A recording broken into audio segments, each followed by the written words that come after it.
नमस्कार, मैं हूं वंदना राठौर और आप देख रहे हैं ग्लोबल इंडिया टीवी। चलिए रुक करते हैं इस वक्त की बड़ी खबर की ओर। सिंगरौली जिले में एनसीएल द्वारा खदानों के विस्तार के लिए मोरवा को बिना बसाए उजाड़ा जा रहा है, जिस कारण करीब 50,000 लोगों को यहां से विस्थापित होना पड़ेगा। अंततः इस विस्थापन की गंभीर समस्या को लेकर सिंगरौली विस्थापित संघर्ष समिति के संरक्षक अमित तिवारी के आह्वान पर देश के मशहूर एक्टिविस्ट डॉक्टर सुनीलम एवं एडवोकेट आराधना भार्गव के द्वारा मोरवा में शनिवार देर शाम आम सभा कर लोगों को अपने हक के लिए आगे आने की अपील की गई। इस दौरान डॉक्टर सुनीलम के द्वारा अपने उद्बोधन में कहा गया कि एनसीएल को पुनर्वास नीति के तहत विस्थापन करना होगा। उन्होंने कहा कि पुनर्वास नीति के तहत मोरवा शहर में भी खूबसूरत शहर बसाकर एनसीएल को विस्थापितों को देना होगा। मोरवा के लोग एकजुट होकर एनसीएल से लड़े, जब भी जरूरत होगी हम अपनी पूरी टीम के साथ कंधे से कंधे मिलाकर इस विस्थापन की लड़ाई लड़ने के लिए आगे आएंगे। वहीं एडवोकेट आराधना भार्गव ने अपने उद्बोधन में कहा कि पुनर्वास नीति में पट्टेदार वन भूमि, सरकारी भूमि पर बसे लोगों को समान मुआवजा देने का प्रावधान है। विस्थापन को लेकर सुप्रीम कोर्ट के जजमेंट पर पत्रकारों द्वारा सवाल पूछे जाने पर एडवोकेट आराधना भारद्वाज ने बताया कि 17 मार्च 2025 को सुप्रीम कोर्ट ने प्रदेश सरकार को अधिग्रहण क्षेत्र में पुनर्वास नीति का पालन कराने का सख्त निर्देश दिया है। अगर एनसीएल अधिग्रहण प्रभावित क्षेत्र के लोगों को पुनर्वास नीति के तहत मुआवजा वितरण नहीं करता तो मोरवा की जनता को एकजुट होकर इसके लिए लड़ाई लड़ना चाहिए। इस आम सभा में डॉक्टर सुनीलम, एडवोकेट आराधना भार्गव के साथ अमित तिवारी, सत्येंद्र पासवान, हरेंद्र राय, रमन सिन्हा, बंटी सिन्हा, विवेक शंकर, आरडी, कालिका गुप्ता, सुशीला सिंह के साथ साथ सैकड़ों की संख्या में विस्थापित आम जनमानस मौजूद रहे। ग्लोबल इंडिया टीवी सिंगरौली से बंशमणि द्विवेदी की रिपोर्ट। सिंगरौली विस्थापित संघर्ष समिति ने आज जो सभा की उसमें मुझे आमंत्रित किया था। मेरा एक ही कहना है कि जो भी कहीं विस्थापन होता है, संपूर्ण पुनर्वास करना सरकार की जिम्मेदारी है। मतलब ये है कि जिस स्थिति में लोग हैं उससे बेहतर स्थिति में उनका पुनर्वास होना चाहिए।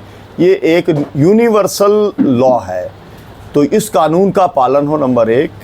नंबर 2, ये जो भेदभाव है कि कोई सरकारी ज़मीन पे है, कोई वन भूमि पे है, कोई पट्टाधारी है, उसके लिए अलग अलग मुआवजा नहीं, एक मुआवजा उसके लिए होना चाहिए।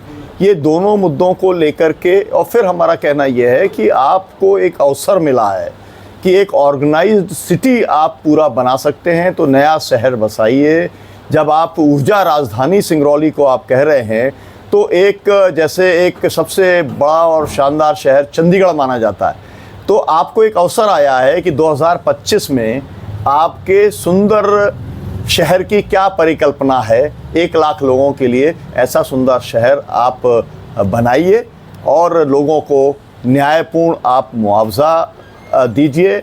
और वैसे मेरा कहना ये भी है कि आपको अंतिम विकल्प के तौर पर विस्थापन की बात सोचनी चाहिए। देश में तमाम ऐसी मेरा मोरवा के सभी साथियों को मैं धन्यवाद देती हूँ, उनके संघर्ष को सलाम करती हूँ कि उन्होंने अत्याचार अन्याय के खिलाफ आवाज़ उठाने का काम किया। मैं आराधना भार्गव, सुप्रीम कोर्ट में हमने पिटीशन दायर किया और वो पिटीशन का नंबर है 10,584, 10,585 आराधना भार्गव विरुद्ध पर्यावरण, जिसमें अभी 17 मार्च को सुप्रीम कोर्ट ने ये कहा है कि 2002 की पुनर्वास नीति को लागू कराना मध्य प्रदेश सरकार की जवाबदेही है और इसकी जांच करने के लिए 7 सदस्यों की कमेटी तक सुप्रीम कोर्ट ने गठित की और कहा 6 महीने के अंदर आप रिपोर्ट लाकर दीजिए कि आपने 2002 की पुनर्वास नीति का पालन किया है कि नहीं किया। इसी नीति के अंतर्गत जो वन गाँव की भूमि है, वन भूमि है, उसको राजस्व भूमि की तरह ही मुआवजा देना है। और जो शासकीय भूमि पर 3 साल से आदेश पारित, अवार्ड पारित होने के 3 साल पूर्व से अगर वो उस भूमि पर काबिज है तो उसे मालिक की तरह ही मुआवजा देना पड़ेगा सरकार को। वो सारी सुविधाएं उनको देनी पड़ेगी।